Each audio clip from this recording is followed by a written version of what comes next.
Good morning, everyone. First off, I just wanted to make sure if everybody was okay. There's been a request by the presenters to present for a more extended time than what's normal. So a 30-minute presentation is what they have proposed. Is everyone okay with getting the full presentation? There have been briefs submitted to everybody. Yes, Mr. Richards? Yeah, I mean, I guess the only qualifier I'd add to that is that if there's more questions that, obviously because there won't be a lot of time, we're now at a 1 hour meeting as it is, if members sort of decide we have more questions, that they would be willing to come back. And I know that I talked briefly with one of them earlier, and it indicated they would have no trouble being accommodated to the committee. So as long as that's the case, I don't see any trouble with that. Okay. And now that you've mentioned the timing, Mr. Richards, as well, is it everyone's preference to still end the meeting at 1 o'clock today at the regular scheduled time, or to extend it a little bit further? Anybody? What would you, just so we have an idea how? Personally, it doesn't matter. We can extend the meeting, but to Mr. Richards' point, I would very much appreciate having the full presentation. Being a new PROC member, I didn't get the benefit of hearing the presentations that were done in 2019, so I would certainly appreciate having a full presentation. Okay. Does anyone have an issue going beyond the 1 o'clock hour, so we know how many questions we can get in today? Okay. Yes. Oui, moi, je dois quitter à 13. I have to leave at 1 p.m., unfortunately. I'm sorry.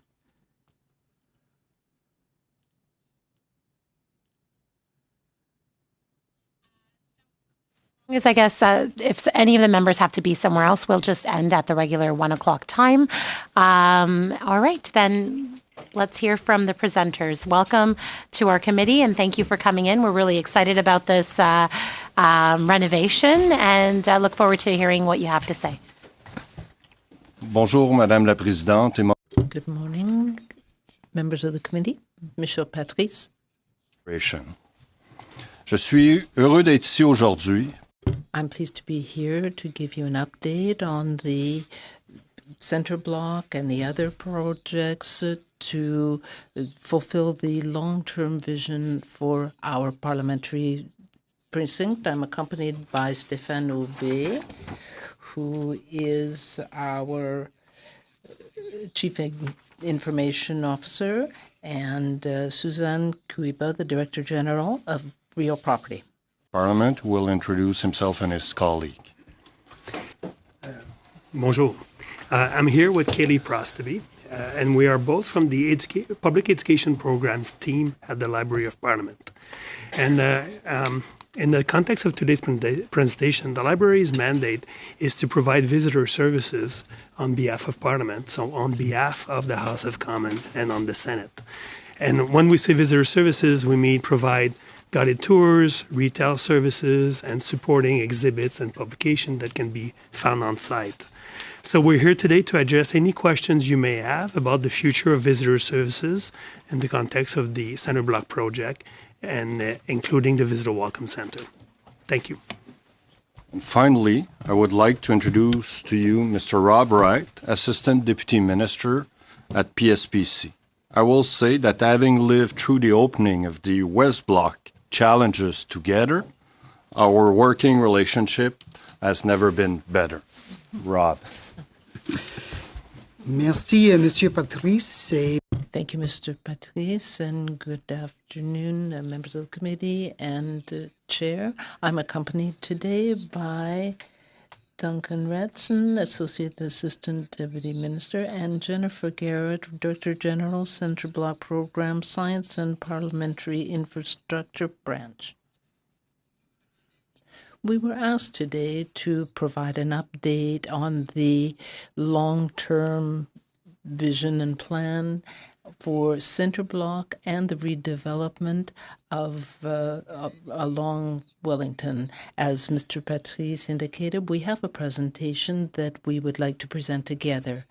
In addition to providing an update, we will be discussing the options that have been developed to support decision-making for various aspects of the project, for the center block and for the other aspects. This is a presentation that will provide a great deal of information on a number of important issues. If the committee would like to interrupt to ask any questions, we will be pleased to answer them. I would begin by indicating that we are very pleased to be here today to continue our engagement with parliamentarians. This is extremely important to ensure that our efforts will actually meet the needs of parliamentarians in the 21st century. I would like to provide the committee with any follow-up that the committee would like to have from us. On this slide, you can see the long-term vision and plan for the parliamentary precinct.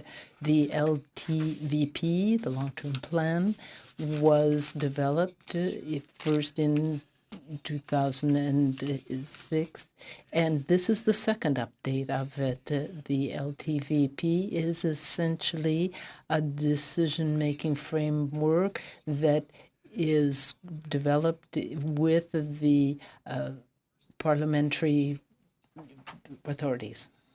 Throughout the precinct, well over 100 years old in an unforgiving climate, and never having had major conservation work, were severely deteriorated and at risk of failure. Secondly, the buildings did not provide enough space. For example, when Parliament first opened over 150 years ago, there were 181 members of Parliament. Now there are 338, and that number is projected to continue to grow to 400 and beyond. And thirdly, the buildings didn't support a modern Parliament. These heritage buildings required significant modernization to meet new and evolving needs. Compared with a century or more ago, Parliament faced a markedly different security reality.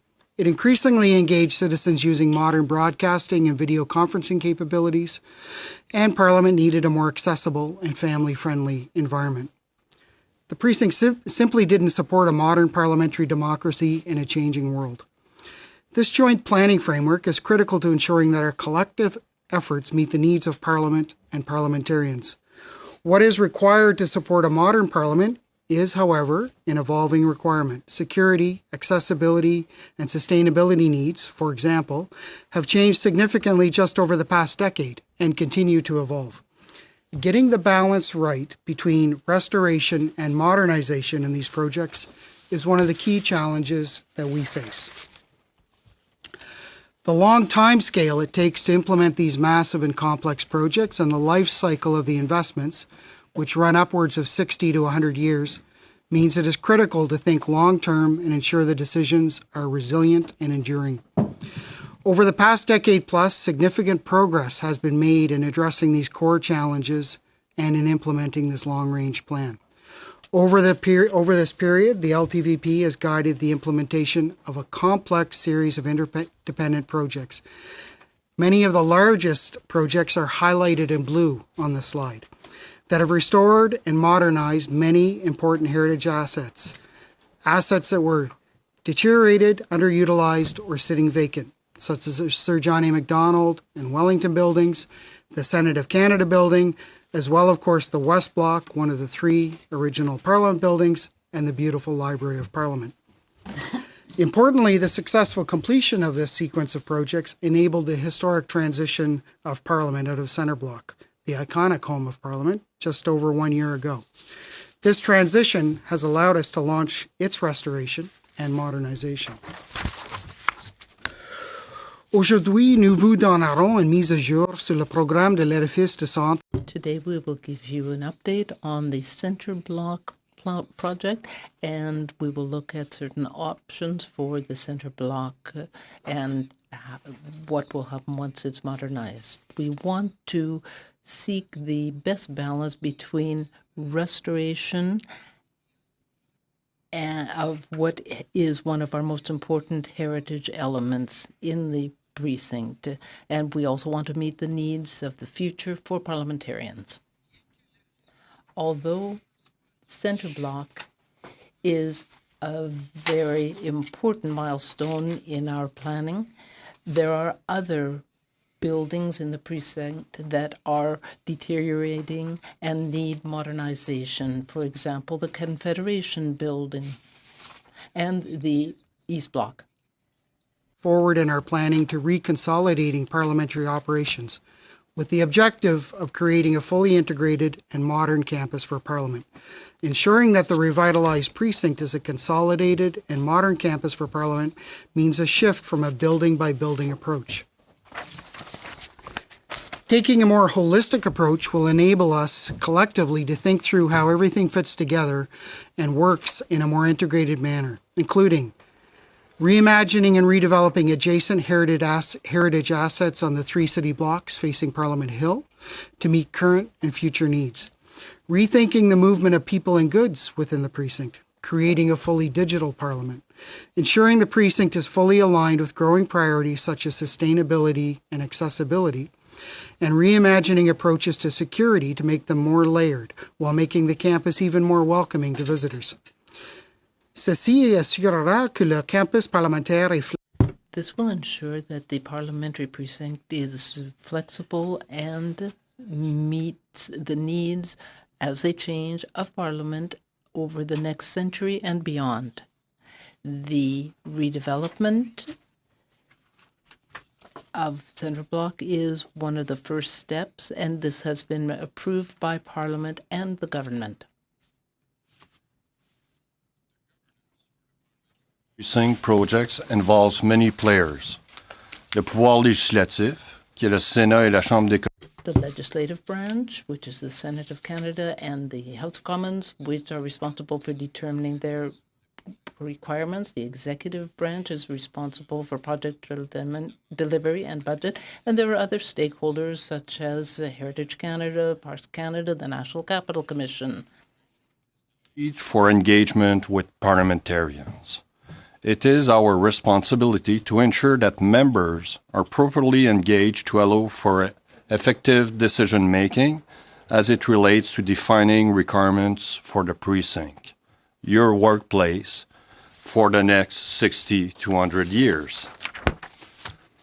Building on lessons learned from completed projects, PSPC and Parliamentary Administration are co-located in an integrated project management office with the design and construction management firms to support the efficient delivery of the program.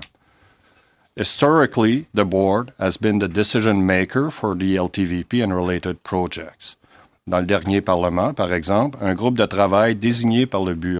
In the last Parliament, for example, a group was formed to help with decision-making. At the next board meeting, with a view to obtain directions on an efficient governance model that would satisfy and recognize the need for parliamentarians' involvement in determining the requirements of the House of Commons.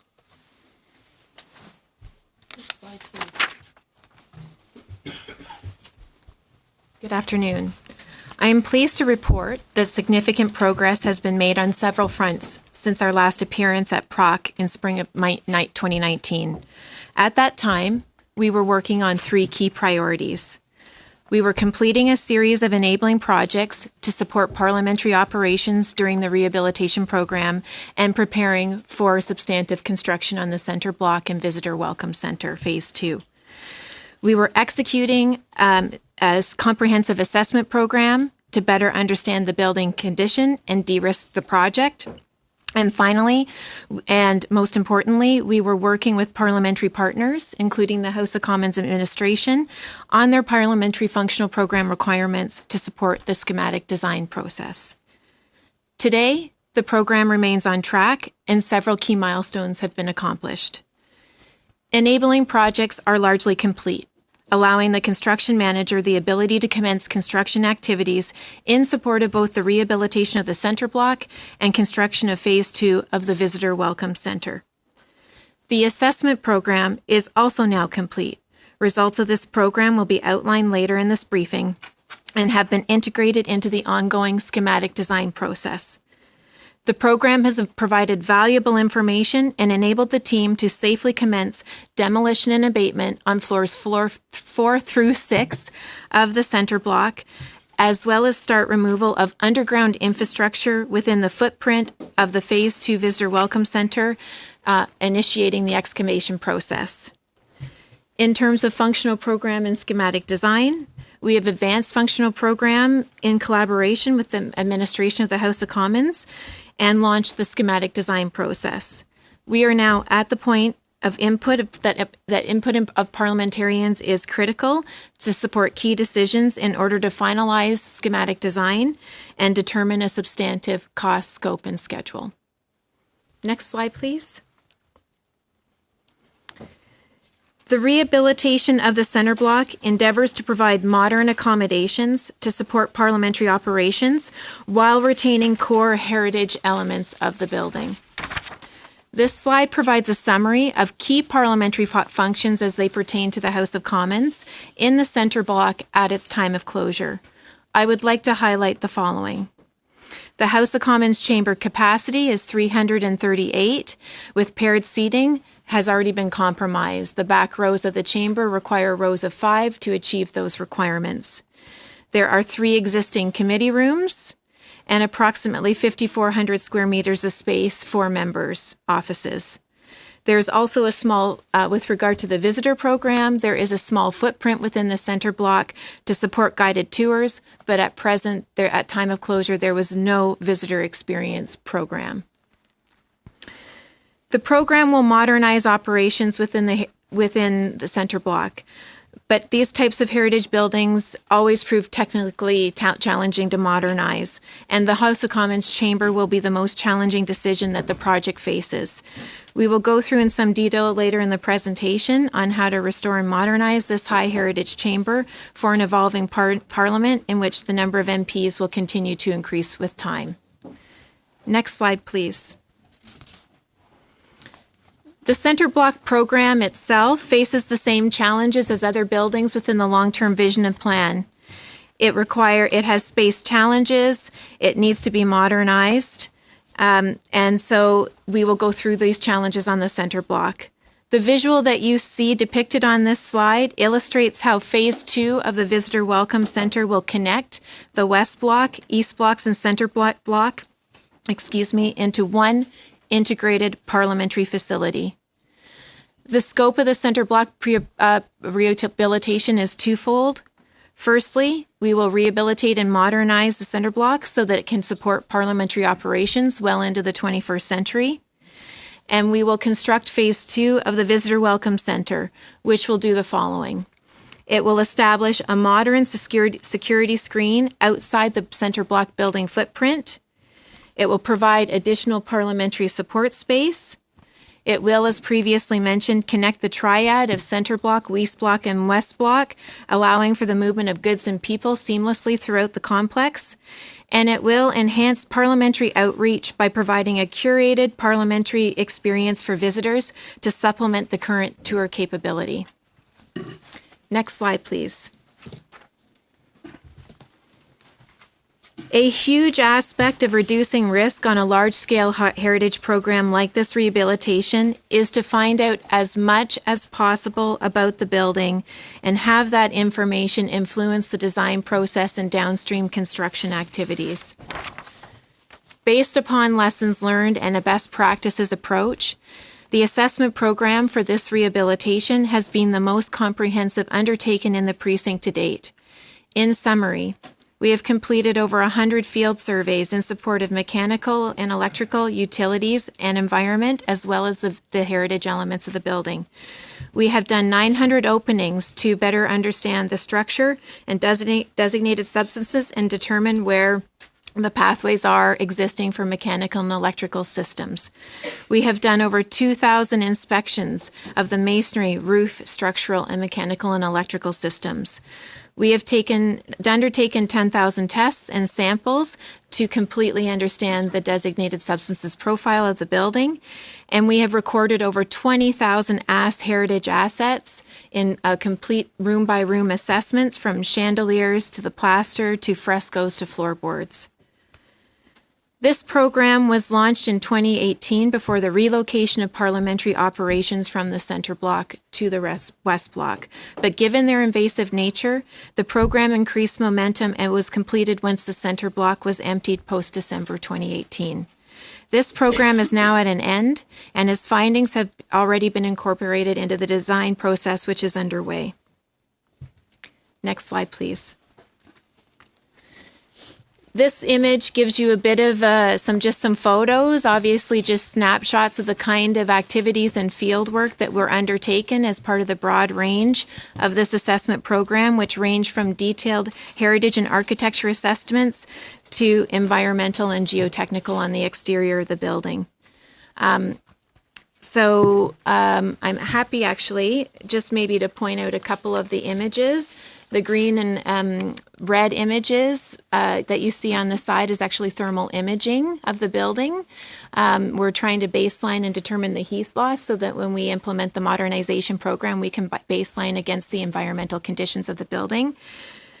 Maybe also just of interest to note, just for those of you that are interested in historic and the archaeology findings, the paper at the bottom, second in from the right-hand side, was an orders of the day paper from Tuesday, April 6, 1920, that was found in the ceiling of the government lobby in the Centre Block. So we find all sorts of interesting things in the ceiling. I won't comment on that. Next slide, please. The assessment program provides a deep understanding of the discrete elements of the building condition and has reduced program risk by enabling the project team to gain critical information that is guiding both design and construction strategies. Just to take you through, I won't take you through, there's a plethora of information around this program, but maybe to take you through the key takeaways or highlights that we've gleaned from executing this program, and there's both positive and negative. On the positive side, we now have a very comprehensive understanding of every heritage element in the building, which will help us develop a robust heritage restoration strategy. We have determined that the underlying structural steel is in better condition than expected in many areas, which will create efficiencies during the structural reinforcement process. We know where all the underground infrastructure is and the associated site conditions, and we have cleared the site for digging from an archaeology perspective.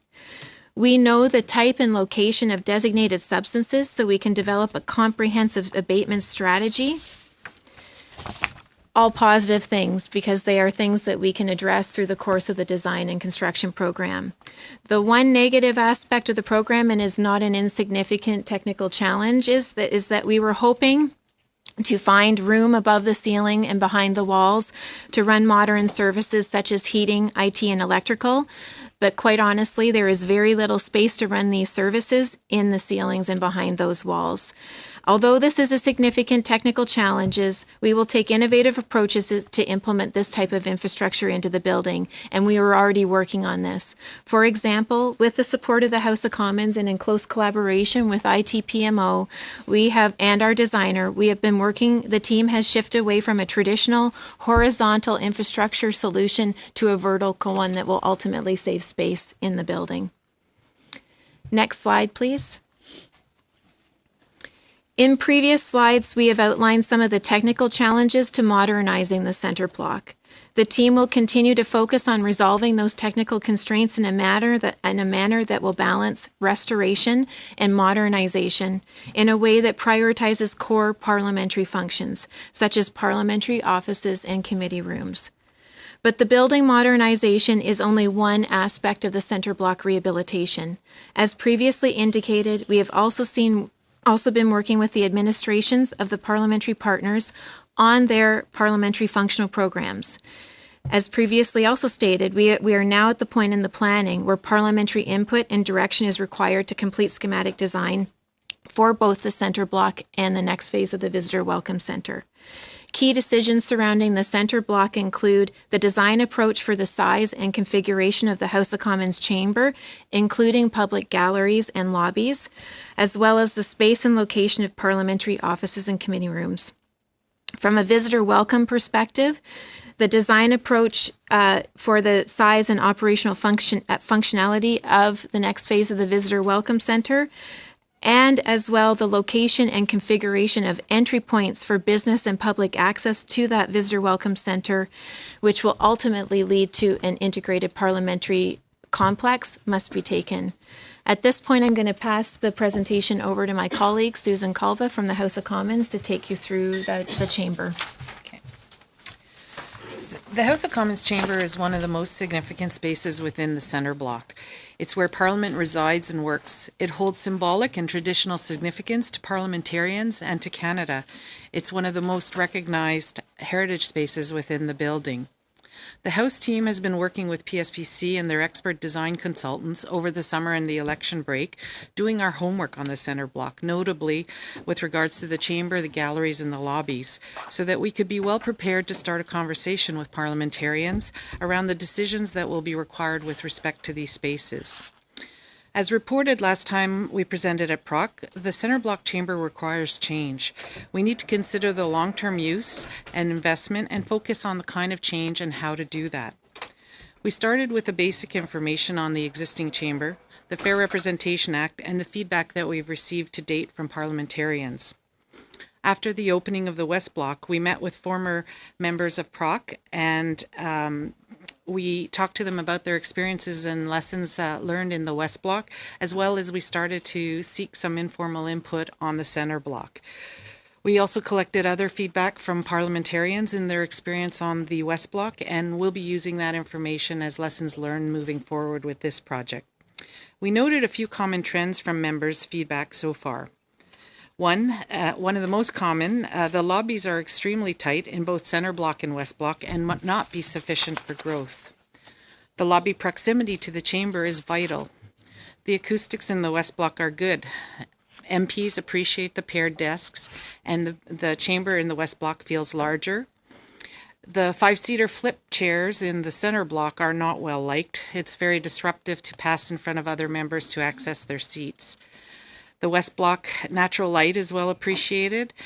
The galleries are appreciated being pulled back, but there is a decrease in seating in the gallery, which is not ideal. More private meeting spaces are desirable in close proximity to the lobbies, and circulation is a very important factor on how MPs work in the building. In doing our homework, we have considered the Fair Representation Act, which came into effect in 2015.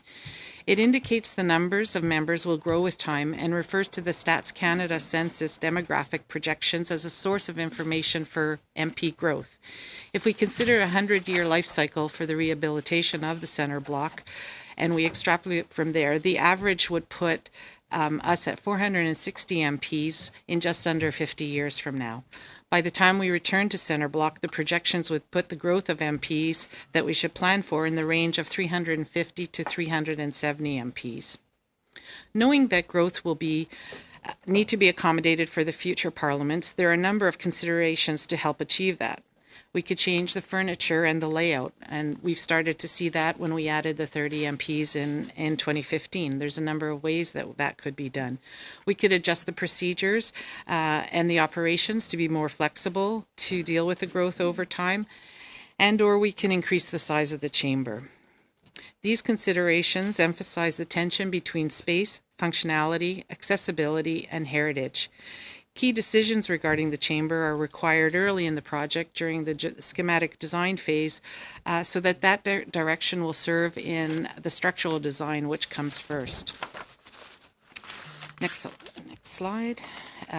We will also need to consider meeting current building code for life safety, look at universal accessibility, and implement technology through the chamber, galleries, and lobbies.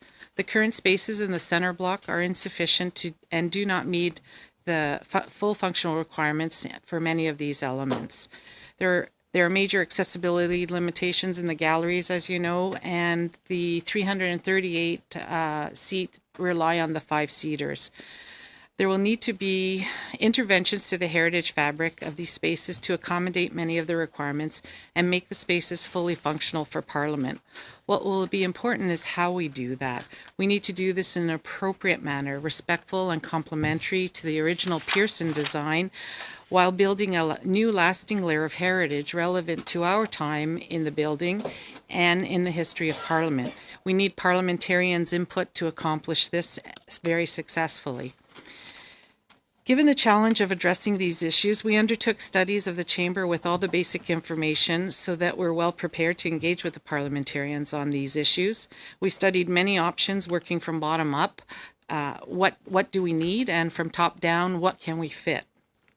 The options that you see before you are the three options that have sort of sifted to the top, and they're examples of things that can be done to address the needs. So option one is an option to retain the existing footprint of the chamber and lobbies, where the lobbies would then extend down one floor and be over 2 floors. This would require a new approach to seating, layout, and furniture, some accessibility improvements, but reduction of gallery capacity. This would also allow us not to impact the exterior of the building. In option 2, what you see there is an expanded footprint of the lobbies with the retaining footprint of the chamber. That would accommodate a range of 376 to 420 MPs. So this would be meeting the needs of that larger lobby on one level. It would still be dependent on new furniture and a seating layout. There would be some accessibility improvement, but the gallery capacity would still not be as great as it is today. And there would be an impact to the exterior of the building on the west side. The third option for consideration is an expanded footprint for both the chamber and the lobbies. It would require careful consideration on the heritage intervention and the cost implications. It retains the traditional seating layout of the paired desks, and we could reuse the heritage furniture. The lobbies would be on a single floor, and there could be significant improvements in accessibilities, especially in the gallery. Next slide, please. So here are the same three options in renderings showing a sectional cut through the building, so a vertical cut. And again, the renderings are not all equal because the design is not yet done. So these are just really concepts and ideas of the size and the space that we would be looking at. So again, in option 1, what you see there is the existing chamber, and in yellow, the 2-story gallery, where you'd have minimal functions on the adjacent to the chamber and more other functions in the level below. In the middle option, again, it's the existing footprint of the chamber with the expanded lobbies, and they're shown as boxes right now. So just, use them as ideas because the design is really dependent on some of the input that we're going to seek. And then the third option is really, again, it's the outline of an expanded chamber and expanded lobbies with no design done, and so it's hard to compare apples to apples here. What else we see on this slide is a heat map and really some suggested criteria on how to make decisions on the chamber. What are the important priorities? But here again, we'll be seeking input from parliamentarians on what are the priorities on those criteria and how do we assess them. So that is essentially the homework that we've been working on over the last period of time so that we can start having those informed conversations. Thank you. Okay, we're good. Next slide, please. Thanks. The concept, so now moving on to the phase 2 of the Visitor Welcome Center. The concept of a below-grade Visitor Welcome Center has been around since at least 1976 and has been supported by multiple governments, parliamentary committees, and has been ingrained in the long-term vision and plan. With a focus on security, this facility will also provide expanded business support to parliamentary operations and provide an enhanced visitor experience. Connect the triad of Center Block, West Block, and East Block. Next slide, please. Similar to the chamber options outlined by my colleague Susan from the House of Commons, 3 options that are scalable and conform at various levels to parliamentary functional requirements have been developed to support decision-making process and will be adjusted based on feedback from parliamentarians. The 2 key decisions, as previously stated, surrounding the Visitor Welcome Centre are the size and the entry. I'm going to take you through the size options. Next slide, please. The depictions on the left, the site plans on the left, going top to bottom, graphically represents the Visitor Welcome Center size option. Option 1, the smallest option of approximately 5,800 square meters in size, provides a new screening point of entry, connects the triad, and provides some new parliamentary support, but limits the Library of Parliament's visitor experience to tour support only. Option 2, the medium option, approximately 13,500 square meters in size. In addition to the capabilities mentioned in option 1, this option provides increased parliamentary functions, including new committee rooms for the Senate, and provides a space for a curated alternate visitor experience in addition to the public tours. Option 3, the largest of the 3 options, is approximately 16,600 square meters in size and continues to enhance all the aforementioned parliamentary functions and provides for an expanded alternate visitor experience. The right-hand side of this slide depicts the various entry intervention points into the front lawn. In the case of the small and medium visitor welcome centers, the entry point is located at the Vox wall and has little impact on the Great Lawn. In the case of the large visitor welcome center, the entry point projects further into the Great Lawn. I will now pass the presentation over to my colleague Susan, who will take you through the specifics of entry options. Could I just interrupt just for a moment, just to get an idea about how much longer you think the presentation may be? Because it looks like we have half the deck still. That's right, and I think it's going a bit longer than we ourselves expected. Yes. If I could make a suggestion, maybe we can complete this portion of the deck quickly, like in very summary fashion. I know that Public Works had a deck to present on the Block 2. That could be done at a subsequent meeting. So maybe if you give us a few minutes to just complete this deck, and then we could open. Mr. Gerritsen? Okay. I was just going to, I'll hear from you, Mr. Tucker, first. I would say that let's hear the whole thing. Okay. And then come back and bring everyone back another time. That's exactly what I was. Full understanding of. This is good information. This is a massive project. Yeah. So the reason I just paused right now is because I just wanted to get a feel of the room. The clerk and I were just discussing, because it does seem like it's going a little bit longer. We could let the presentation continue for the duration of this meeting. We could then do the tour on Thursday, which is, we have that scheduled. That may give rise to other questions once we're in the building. And then we do have Tuesday's meeting where we have a steering committee scheduled right now, and that could be postponed to another date, and we could just have questions, a full meeting of questions at that point if everyone's available. So we could try to work that out. Does that seem reasonable? Yes, Mr. Gerritsen? I think that's reasonable if the witnesses can commit to coming back for that, because I do have a number of questions already, and I just want to. So next Tuesday's date is 25th. The 25th. Are you okay? We are committing. Okay. Thank you. Thank you to all the witnesses. Actually, it's been very informative, so I'll let you carry on. I think we're learning a lot. Okay, thank you. So this image really is showing the hill where the existing buildings are in blue and the potential outline of the underground visitor welcome center is in yellow. What all those little circles represent are the variety of entrances at the surface that exist in the building.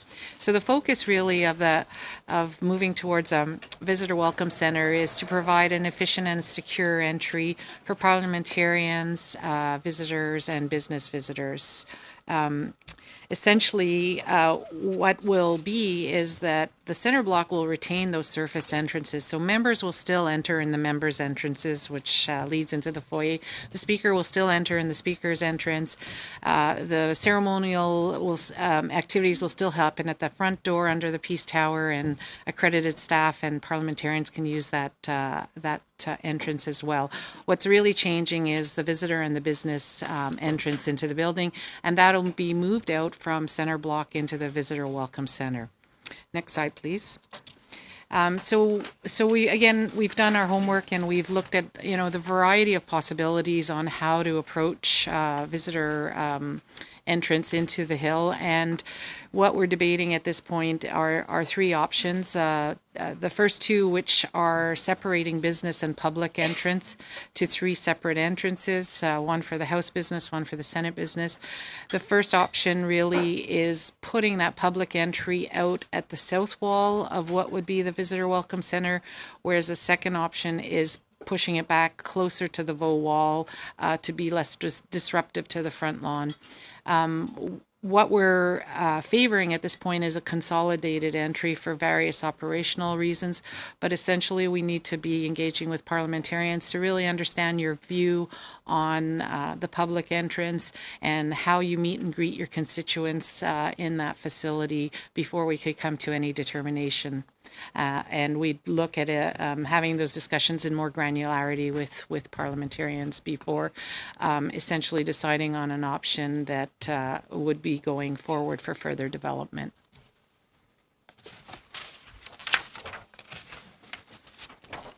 So I will not go through the list in terms of the key decision in relation to the center block program, but it does provide you a sense of the many components and requirements that must be decided. We will be happy to answer questions or welcome any comments you might have on items on that list or others that you don't see on that list and you would like to see included. Je vais vous donner à titre d'exemple au niveau des... I'll just give you an example with respect to committee rooms. In the original plans, we had committee rooms in the Visitors Welcome Center, but we saw from an administrative point of view that there was a need, and so we recommended to the committee that we should not introduce committee rooms into the Visitor Welcome Center, and that was on the base of our consultation. So that just shows you how things evolve with respect to what is going to be needed and not. So this is quite a detailed list, perhaps exhaustive, but that we may have forgotten some aspects that are of concern to you. Merci, Monsieur Pertis. Thank you. Well, and to underline kind of one of the takeaways from the presentation, engagement with parliamentarians and a number of key decisions are required to continue this progress. And given that the centre block serves all of Parliament, it'll also be critical to ensure that decisions are based on input from both houses. And we are ready to engage in any way that Parliament would find helpful and productive to provide additional information to support informed decision-making. And we'll now shift the focus onto Block 2. Comme indiqué au début de la présentation, as indicated at the beginning of the presentation, we want to consolidate and to redevelop the precinct, and that is key to the LTVP. For Block 2 and the others, this is part of the strategy. For the future needs of Parliament.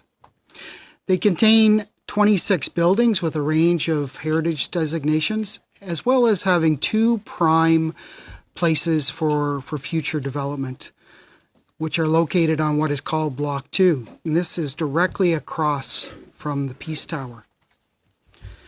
And while the LTVP has restored and modernized some of the key and largest buildings in this area, The vast majority of these buildings are approaching 100 years in age, and without having had any major work done on them, several are now underutilized or empty. And as you can see on this slide, many of these buildings have small, narrow floor plates, and as individual facilities, they would provide very limited opportunities for adaptive reuse. But when thought of on a block-by-block basis, there are many opportunities to reimagine these individual buildings into modern, flexible complexes, conserving their heritage character while making them more functional, accessible, and sustainable.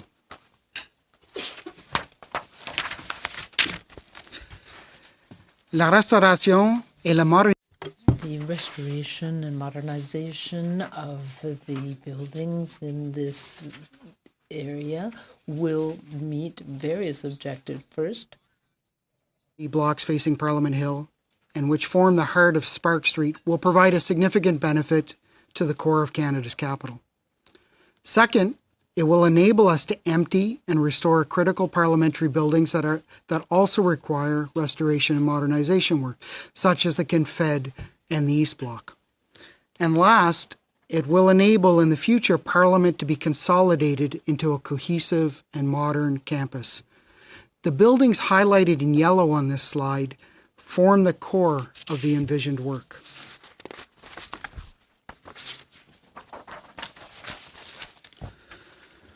Block 2 is chosen as the launch of the campus strategy for three main reasons. One, it has the most pressing needs in the here and now. Two, it provides the most redevelopment potential to serve Parliament. And lastly, it is a prime location. It provides immediate adjacency to Parliament buildings on the Hill. Moving forward with a holistic block approach rather than building by building has many benefits, including creating a cohesive or overarching design, as well as providing the opportunity to shift away from these limited use individual facilities to creating a flexible, interconnected complex. This block approach also provides cost and schedule benefits.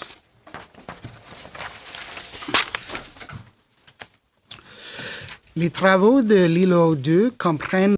The work on Block 2 will involve creating two new spaces.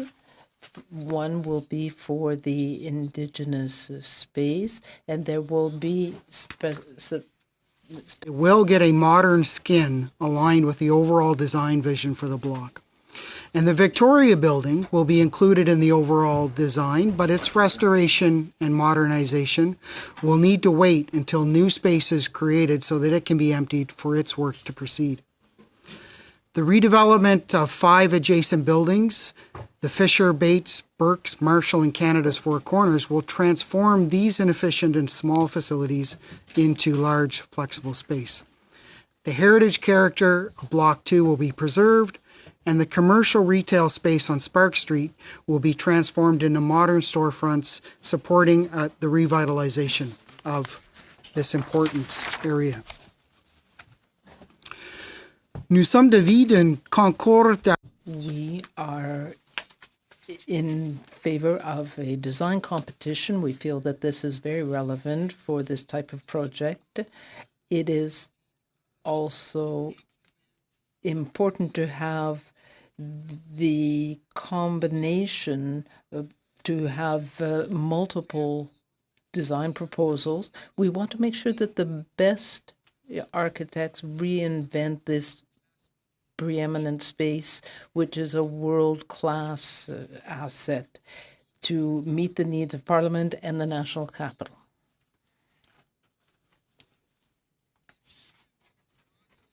Detailed design that will be implemented. A flexible approach is being used. The objective is to select the best firm for the job based on a well-advanced concept design.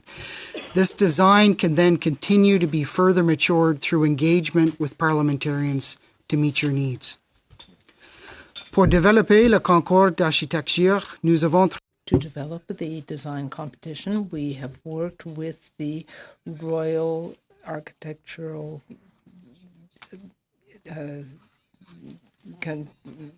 and the university, the institute, and to come up with a high-quality design competition. The Royal Architectural Institute of Canada will be responsible for choosing a jury, which will be a high-caliber jury, to look at the submissions in 2 stages to come up with a short list of recommended firms. To 3 categories: architects, both Canadian and international; generalists, having Indigenous participation, as well as representatives from Canadian academia and civil society, to help ensure that there's a broader perspective is brought to the review of design visions. And given that this represents a significant addition to the parliamentary precinct, parliamentary participation is also proposed for the jury. Parliamentary participation could take many different forms, and feedback from you and other parliamentarians will be critical. The jury will be fully supported by technical experts. Membership in the jury would be an important function, and involvement will spread over a 1-year period up to June 2021. It's anticipated that participation would take about 10 days of work. The final jury report will be shared with parliamentarians and Canadians. Le processus comporte 5. The process has 5 significant phases. The first, advance notice that a competition was going to be launched. The intent was really to allow the industry to get ready. Step 2, and there has been a lot of interest to this point. Step 2 is the launch of the request for qualifications. Based on the submissions, a maximum of 12 respondents will be invited to the competition. At this time, the jury members, the architectural and general juror segments, would also be announced. Step 3 would be the first stage of the competition. Each competitor will submit a design concept. And based on the jury's assessment, up to 6 design concepts would proceed to the second stage. The 4th step is the second and final stage of the competition. Each remaining competitor would submit an advanced design concept. Based on the jury's assessment, a winner or competition laureate would be recommended to the Minister of Public Services and Procurement. The final step would be to negotiate a contract with the winner. L'ensemble du processus devrait prendre. The process will take about 16 months as a whole, starting with the first notice, and the construction will start about 2 years after the announcement. That is in 2023. You can see that, as with the center block and the Visitor Welcome Center, there are also a number of considerations with this work, beginning with how Parliament and parliamentarians would like to participate in the design competition, and if parliamentarians would like to participate in any way.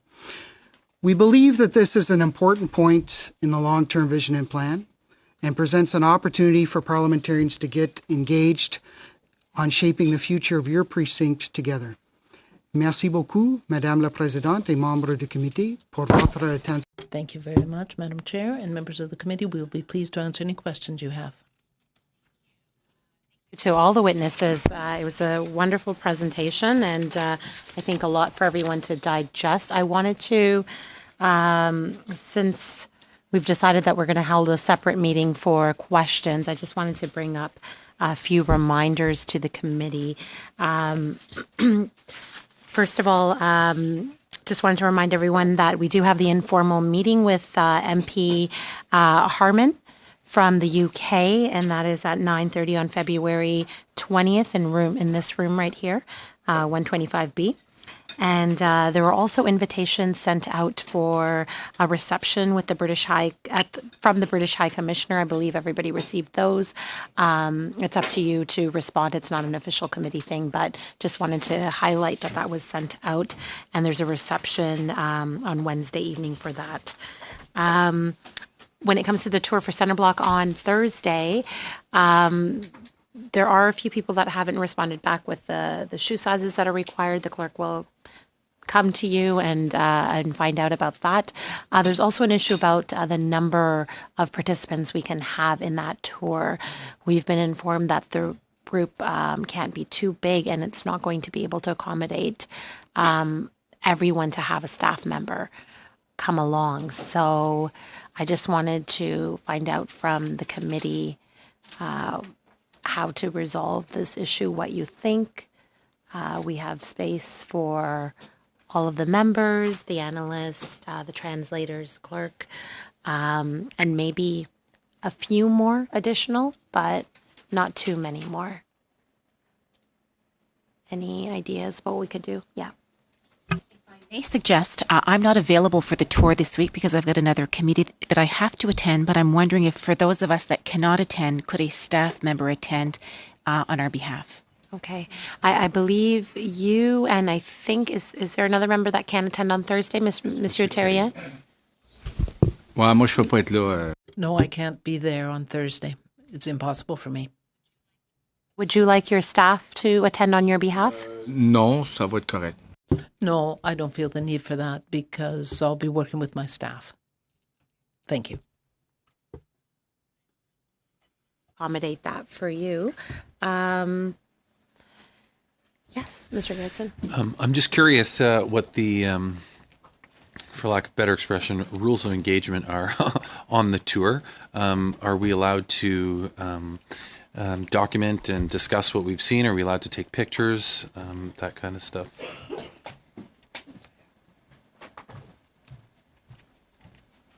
I don't see any, we'd have no restrictions mapped out. I mean, this is meant to be an open engagement with parliamentarians. So maybe if we suggested that one staff person from each, like I don't know how many you have, but what about one staff person from each of the political parties? There was a suggestion that was made that perhaps the staff of the steering committee could come. That would be one member from each party, essentially. Maybe the witnesses can help us make you decide. I mean, what is the max cap that you would be able to accommodate on this tour so that we can figure out how? Usually for these type of tours, up to 30 is quite manageable. When you start to extend beyond that, it becomes difficult to manage, and there is some health and safety considerations to take into account. We're not deep into construction at this point, but there's still some considerations to keep in mind.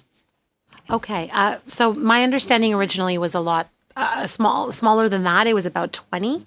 So I think with 30, we might be able to accommodate a lot more. So we'll circulate an email and figure that out. 30 might actually not be a problem at all, because right now with the committee members, even with the 2 absences and the analysts and the clerk and the translators, we have about 15. And then if we were to have the staff, then I think we could, potentially our group would be 30. We would keep it within that cap. So we'll figure that out. Is that 30 is okay? We can make that work. Okay. All right. Perfect. I believe that's it for today. Unless, is everyone okay with adjourning for today then? Okay. Thank you. Meeting adjourned.